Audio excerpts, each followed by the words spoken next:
Alright, what's good YouTube? So today I am going to be sharing my pickups from a card show that I went to in Houston, Texas called Collecticon. It was a 2-day event that I went to this past weekend and I had a ton of fun. I picked up a ton of stuff. I'm going to share it all with you today in this video, about 15 or so graded cards. And I don't remember a lot of this stuff I picked up through trades, and I don't remember exactly what I traded, but it was something that I had, no problem with moving. So hopefully that will help you, but I'll try to remember numbers the best I can. But yeah, without further ado, let's go over these pickups. So I picked these two up in my first deal at the show. I believe it was around a couple $100 through a trade. I traded them a couple $100 worth of stuff, but yep. Have the first edition hollow, first edition non-hollow Dark Charizard. Now I got the non-hollow unlimited, and I'm going to get the hollow unlimited eventually, but that's another one crossed off the list for my PC. And then we also got this Flash Fire. I think this one was valued at like 150, which I thought was pretty fair. I saw a few of them at the show and people were wanting like over 250 for theirs, so getting this for around 150 was a good deal in my opinion. And then I also, this was not picked up at the show, I've had this for a while, but now I have it, the pair to go together. But this is the secret rare version. You might look at it and be like, he has the same card, but this one's a little bit different. It's a different number, it has like a gold border and stuff like that. But glad to finally have this one to go with this one. So pretty awesome. Those were the first pickups right there. And then the only CGC card that I got was this KFC Charizard right here, CGC 9. I did a whole video on this. I picked this like a raw copy of this up a while back, but it's definitely cool to get a graded copy, so thought that was pretty cool. And then the Lance's Charizard PSA 5. This was the only one that I saw at the show, unfortunately, and I wanted to get a graded copy of this card really bad, so I just went with the 5. I think it was like $100, which might be a little much for this card, but you just don't really see these that often. It's a 5 because it has like a little binder ding. I don't know if I can, yeah, you can kind of see it in the camera, but that is why it's a 5. Other than that, I mean, it's pretty clean, but that little ding right there will knock it down. So got those. And then so this one, I remember I traded like a couple full art trainers for this, and this is not a crazy card. It's not super valuable. It's a PSA 10. I think it's worth maybe 50-60 bucks though. Probably one of the cheapest PSA 10 Charizard you'll ever see, but I just wanted to have this one just because. And pretty sure this was the only 10 that I picked up, so that's kind of funny. PSA 10 Hidden Fates. I don't think I'm going to even be able to fit everything on here, but I'll do my best. Picked up one of these, the Vivid Voltage pre-release. I believe this was around 80 bucks. So just wanted to get one of these because I really like the artwork on here. Don't care about the 10 really. A 9 is cool with me. They're cheaper, so that's, if you notice, a lot of 9s.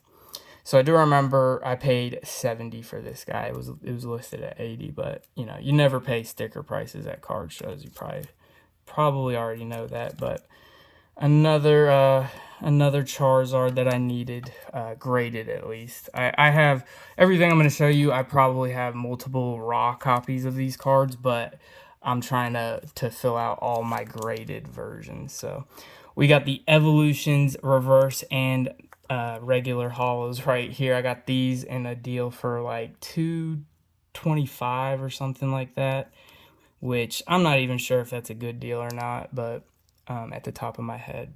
But for both of them, I thought it was fair. It was a trade.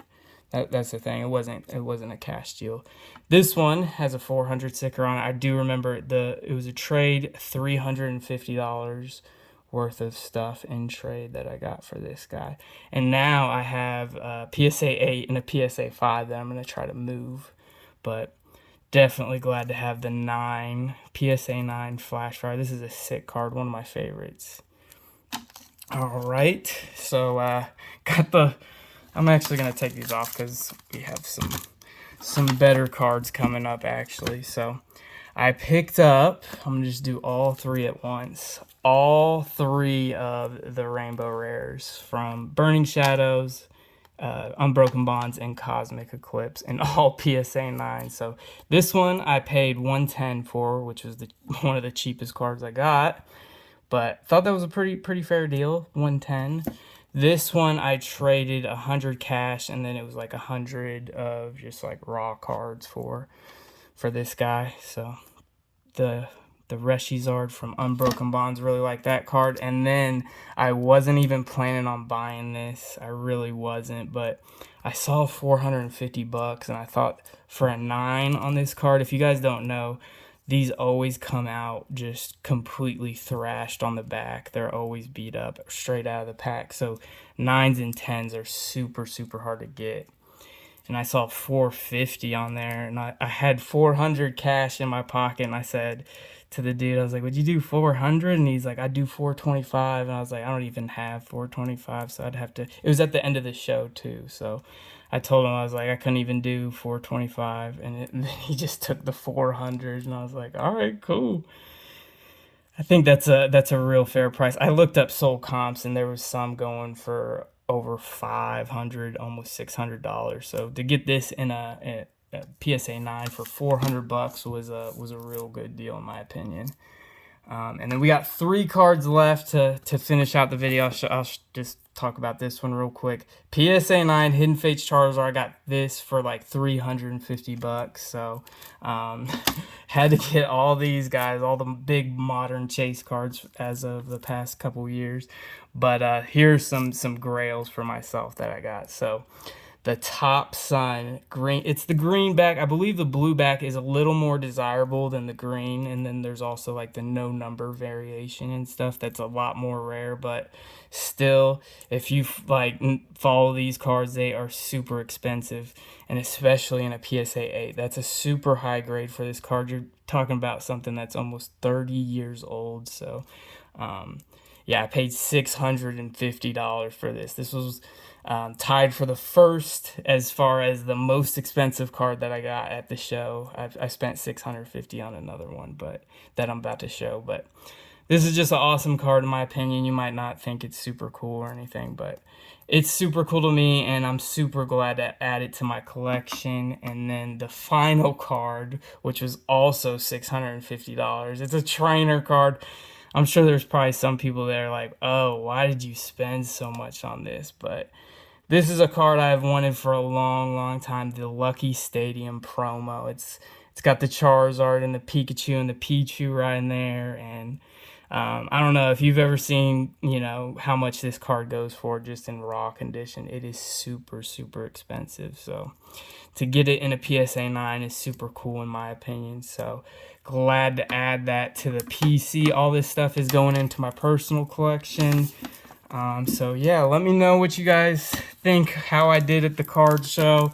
These were everything right here. I can't fit it on the screen, but yeah, I believe I did the math, and it was like over $4,000 worth of cards right here. So pretty busy 2 days there at the show, but it was a ton of fun, and I can't wait to do it all again. And let me know how you guys think I did at the show, and thank you so much for checking out the video. If you could drop a like, that'd be really awesome, and I'll see you guys in the next one. Have a great day. Peace.